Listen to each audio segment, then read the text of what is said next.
So I'm here with a new guest today. Anja is an incredible, I'm going to call it cooking with plants because that's sort of her title, but she is an incredible vegan and she's come up with some fantastic recipes. We're really happy to have her on the show today and talk about cooking with plants, and maybe some people out there want to really get educated and change their lifestyle and their diet. Many people know that I've suffered from acid reflux for years just because of the foods that I'm always introduced with filming and stuff like that. And to get my body on track, I'm always looking to go vegan again, and it always sort of balances my health. And I have seen many of your videos. A lot in particular are some cheese recipes and everything else. But before we go into what you're doing and what you're cooking, welcome to the show. And Anja, tell us a little bit about yourself and sort of how you got started on this whole venture of this incredible vegan food craze. Thank you very much for having me, first of all. So it all basically started back in 2012, and being of a German background, I never ever thought I would be calling myself a vegan. And I've probably focused more on the plant-based side of things because I think still, even these days, even though veganism is growing in popularity, it still has some negative connotations with it as well when people don't know what it's all about. So I focus on the plant-based side. I have come to this way of eating from a health point of view. So back in 2012, I returned from a holiday from Germany. I'd visited my family for 3 months and they had loaded me up with all the traditional German foods, all the meat, dairy, bread, cheeses. And I came back to Australia and I was feeling terrible. I just had no energy. I kept getting migraines and wasn't feeling good. So I took myself off to the doctor and he did a few tests and he said, "Oh, I can actually hear a heart murmur." And I thought, well, wow, what is a heart murmur? I didn't even know what it was at the time. And he said, "Look, I think you should go and get an ultrasound done of your heart. I just want to make sure that everything is okay." Oh, okay, I'll go and do what he says. So had the ultrasound done, went back to his office, and he said, "Oh, you've got a little bit of bad news." And I thought, uh-oh, what's this bad news? And he said, "You've actually got the start of a bulging aorta." And I thought, oh, wow. These are all weird words. I don't know what this means, but it's obviously issues with my heart. And I was quite scared. Like, I was 39 at the time. I had a 10-year-old son, and I thought, this isn't good. My grandmother on my mum's side, she had died at the age of 52 and from heart issues. And then my grandfather on my father's side, he had had full bypass operations and died of heart issues as well. So that kind of shocked me. And they all had the same lifestyle, right? The dairy, the meat, maybe high salts, high fat, stuff like that. Yes, definitely. Everyone had the same diet. So I thought, well, what do I do from here? And so the doctor sent me to a cardiologist, and the cardiologist basically sent me back home and said, "Look, you're too young. Don't worry about it. Just keep going with what you're doing." And I said, well, there must be something I can change. Obviously, something has brought this on. And he said, no, look, you can take tablets for the rest of your life, but don't worry about that. You don't really need it. Just go home.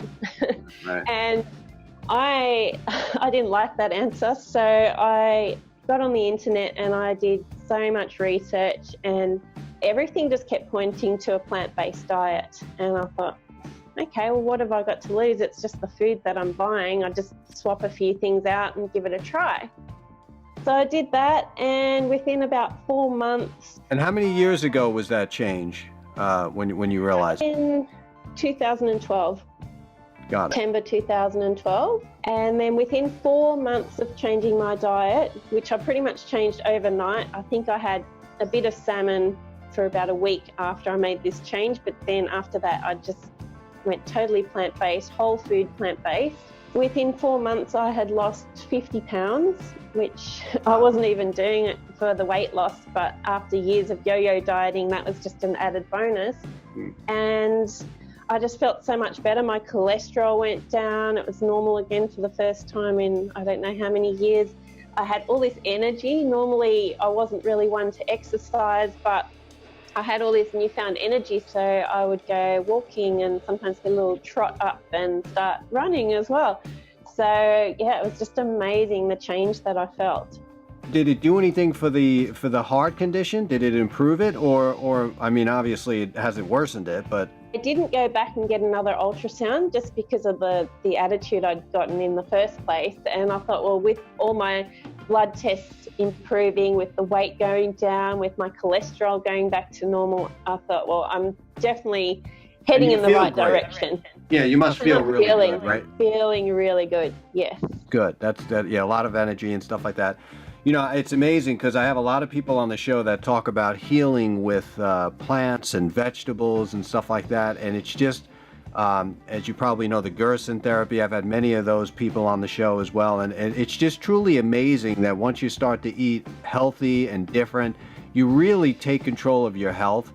I personally think that 99% of illnesses are related to what you eat in the environment. That's just me personally. And people like you are a testament to this, you know, where you can change around your diet and your lifestyle and great things happen. So here you are, you change around your lifestyle, you're feeling better, and then you decide to tell the whole world about it.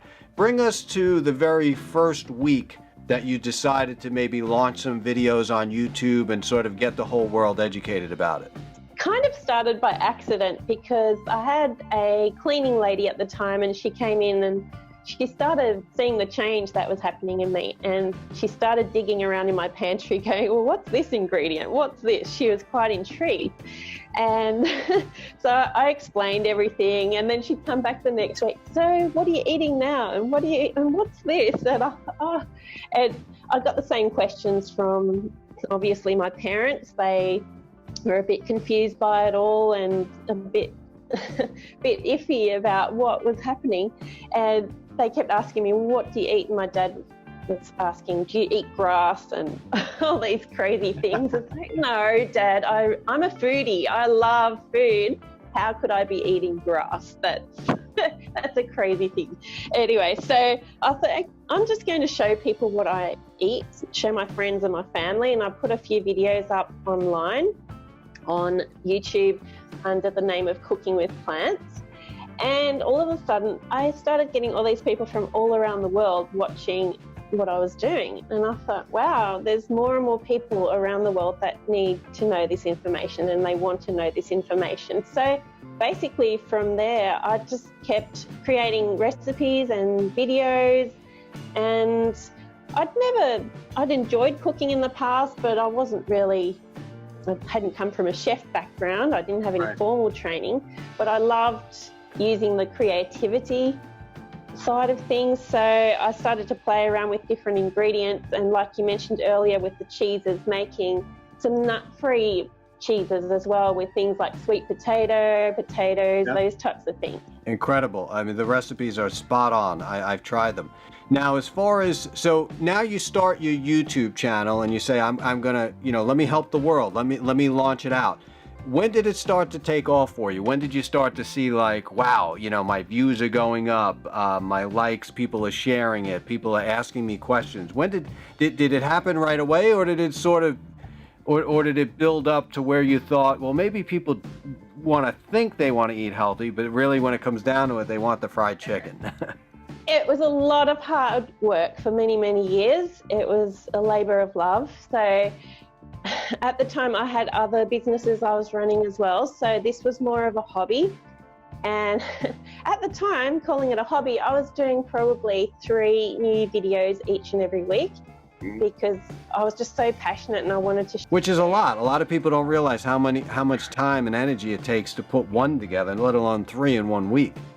It was a lot of work, and it wasn't until probably 2016 that I thought, okay, I'm going to take this seriously now, and I'm going to release some cookbooks and start to build this, not only to help people, but to actually make an income from it. So it was a lot of years of hard work. And so now you're doing this full time now, right? Yes. Pretty much. So now talk to me about the cookbooks. How many cookbooks do you have out? I have 4 cookbooks.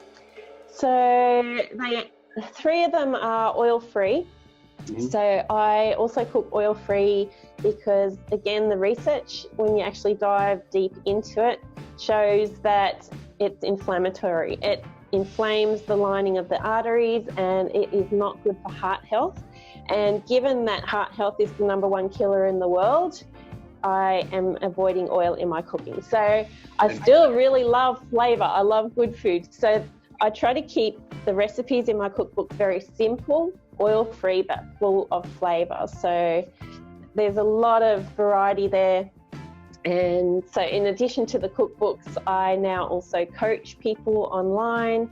I have a plant-based meal prep course, which is also really good for people that aren't plant-based yet, because it gives a lot of tips and tricks and even ways for people who live with meat eaters, easy ways for them to cook for the entire family, not just for themselves and feeling isolated in their cooking in terms of cooking for themselves and then having to cook a separate meal. I have a lot of tips and tricks for people to make it easy on themselves. Interesting. And where can we find the cookbooks? Are they on Amazon? Are they go right to your website? They are on Amazon, but yes, my website is cookingwithplants.com. Nice and easy to remember. And folks can go over there, and all your cookbooks and stuff like that will be there for them to get, right? Yes, they are. And I've actually created a special link for your listeners. Yeah, Joel was saying that. Excellent. And you know, we'll have a link. I guess just send it to Joel. We'll have a link pop on the screen here so that people can take a look at it. What is that offer? I don't think I'd actually sent it, but it's just cookingwithplants/taste. Perfect. And it's a masterclass, an oil-free masterclass, and it comes with an ebook that has some recipes, equipment that people can use, and extra resources about oil-free, plant-based living and eating. Now, what about gluten? Do you still eat the gluten? Because I mean, leaving, going a vegan lifestyle and gluten-free. Now that's rough. Now, do you still eat gluten? Personally, I still eat gluten. I don't eat it so much. I find it's mostly in breads, and I don't eat that much bread. I prefer to have a sweet potato or some potatoes, but definitely I still eat gluten. And I think a lot of people don't actually have a gluten intolerance or any issues with it. So unless you really have been diagnosed with celiac disease, for most people it's actually not an issue. And I guess if you find that you are having digestive issues or other symptoms, just keep a track of what you're actually eating. And then if you do have an intolerance to gluten, then there are plenty of substitutes, especially these days. There's more and more products and different types of ingredients coming out that can be substituted. Interesting. So what are the plans for Cooking with Plants? You're now definitely, I'd say, in the forefront of people who want to go vegan. The good thing about your videos is, and because I could say this personally because I've tried many of them, everything that you do, and if you duplicate them, they come out okay. They come out really good.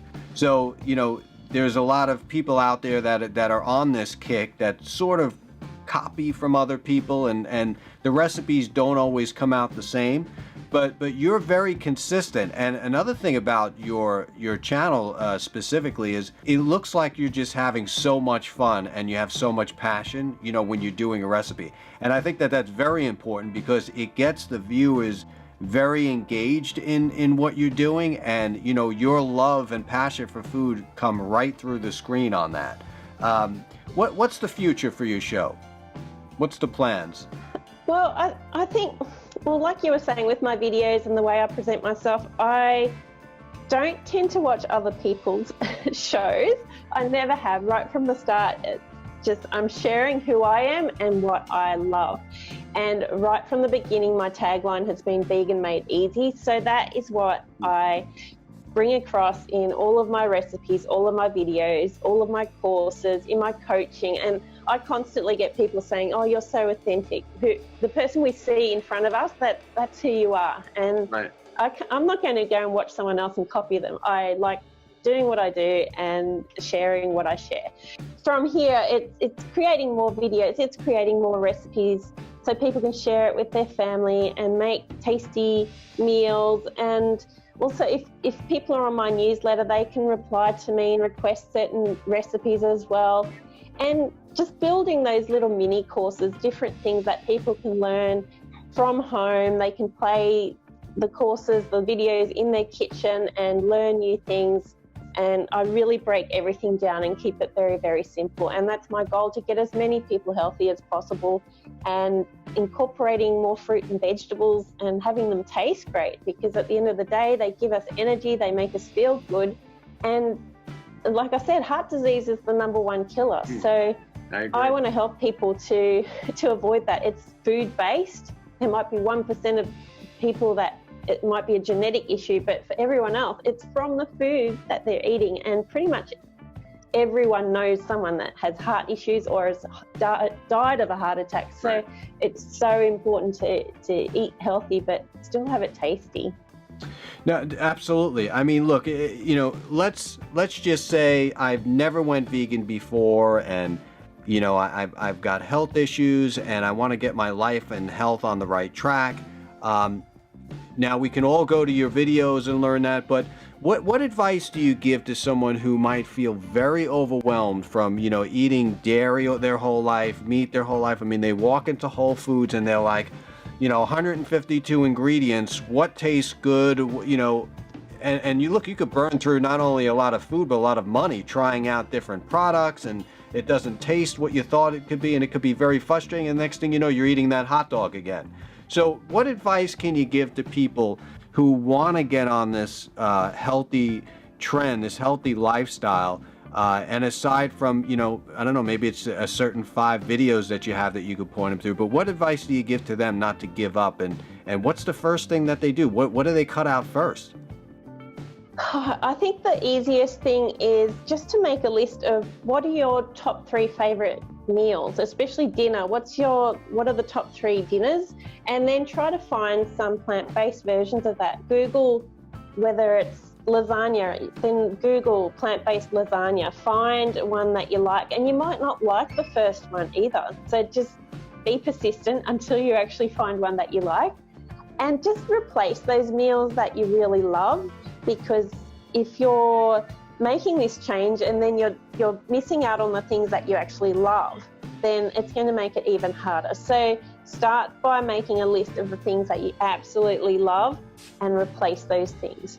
And it could be that you start slowly and you start just by replacing your breakfast. And I mean, most people, unless you're having bacon and eggs every day, there's pancakes, there's the option of fruit, and there's plant-based yogurts as well. You could have different types of cereal or oatmeal. There's so many different options for a breakfast.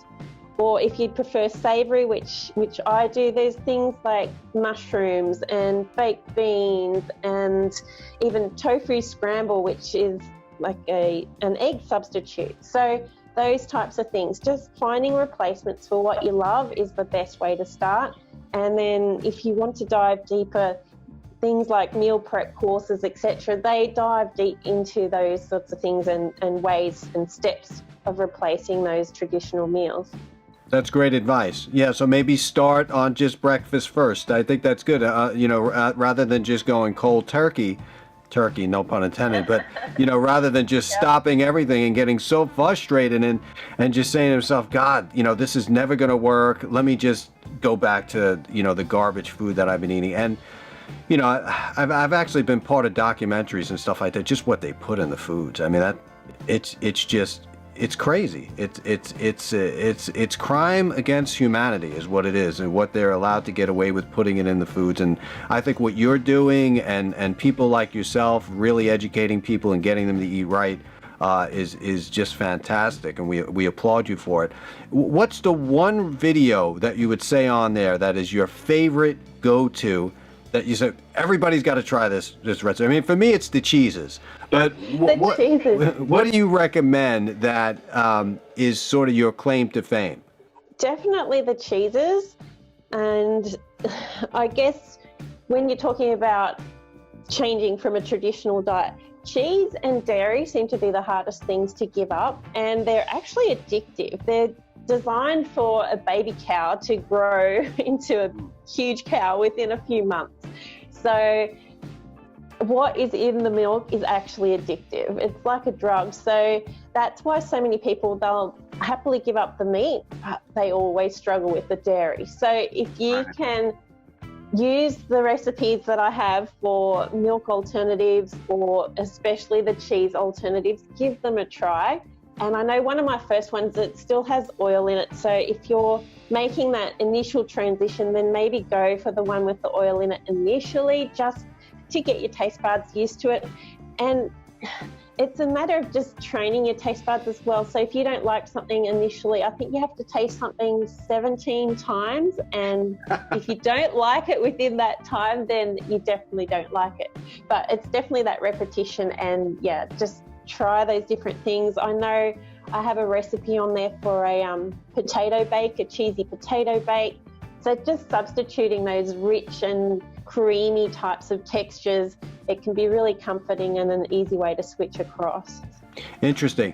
And another question that I have is, do you think people, because there's always going to be people on both sides, you know, the meat eaters and the meat lovers and the dairy lovers, they'll tell people don't go vegan because you can't get the proper amino acids and stuff like that. Is there any truth to that? I mean, it's 8 years now you're on this. I mean, you look healthy.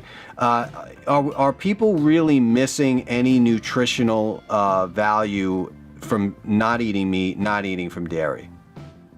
I think like any diet, if you're eating, whether you're a meat eater or a plant-based eater, you need to balance what you're eating. I mean, if I was just eating processed junk food all day, I wouldn't be getting the vitamins and minerals that I should be getting. And that's the same for a traditional Western diet with meat and dairy, etc. So it's important to get a variety. But if you're eating a variety of colourful fruits and vegetables and adding in some beans and legumes, and people often worry about the protein, but when you actually look at the research, protein is actually linked to a lot of cancer, a lot of disease, and our society is actually eating too much protein. So most people don't even know how much protein they actually need. They just hear all these things from the news and the media and jump on this bandwagon of, I need more protein. And then, yeah, they haven't done the research. And do you actually need more protein? When was the last time you met someone that was protein deficient?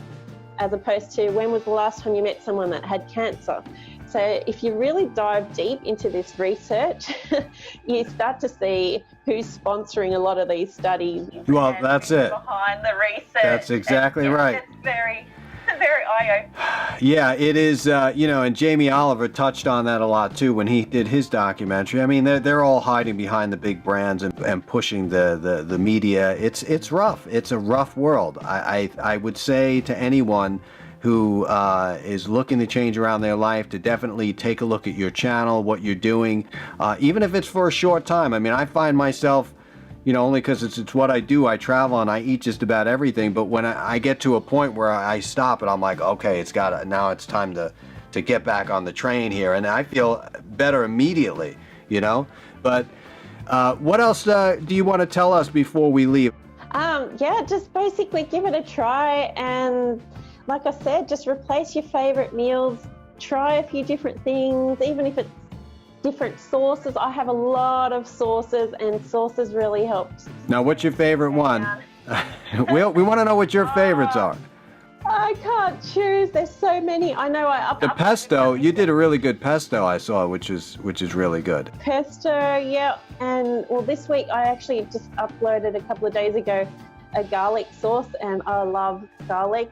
And especially at the moment, I'm trying to boost my immune system. So I do love a little bit of garlic. Yeah, let's talk about that real quick. You know, everybody's suffering from the coronavirus, but just in viruses in general, what do you recommend to try to boost immune system? Is garlic is one option. What else do you have on the table?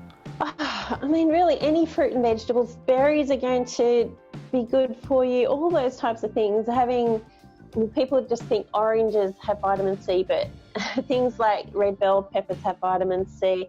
And if you just have a variety, think of the rainbow and look at the different vegetables, and maybe when you do go shopping, get 2 or 3 different coloured vegetables and make sure that you're getting a variety of nutrients and really boosting your nutrients and your antioxidants. And you'll notice when you start to eat more of these foods that you're actually getting the energy from those living foods. So transfer that energy into your body and you'll start to feel amazing. Excellent, excellent. Well, Anja, thank you for coming on the show. Definitely a world-class show, ladies and gentlemen. Cooking with Plants. You are a pioneer, and if you don't know that you've helped probably hundreds of thousands of people, definitely you have, and people should check out your work. We'll have a link to the description here, folks, so you can take a look at Anja's work. Take a look at some of her videos if you haven't seen it. But yeah, thanks for being on the show. Be safe, and give my regards to Australia. I will indeed, and thanks again for having me. You got it. There are no rules in cooking. Taste this. Take care.